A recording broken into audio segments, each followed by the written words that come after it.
I mean, I happen to be like basically insane homebody, and I like literally watch Hallmark movies while knitting. So I'm a like 80-year-old woman. I'm Joseph Altuzarra, and I'm the founder and creative director of Altuzarra, which is a women's wear luxury company, and we're in my office in New York.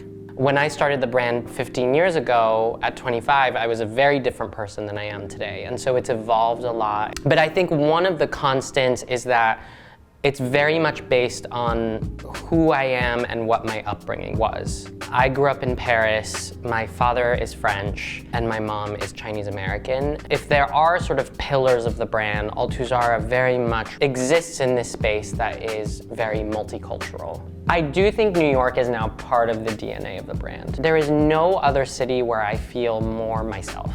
That in turn allows me to be authentic and genuine in my creativity in a way that I have never felt in other places. But I also think like creatively, New York is a place where a lot of new ideas begin and where I think fashion is very connected to what is happening in culture. Pairing the beauty and the clothing is like a real alchemy. I think because the clothes in a lot of ways like really are very fashion, I think like grounding it with a beauty look that feels like quite real in some ways is something that just feels right.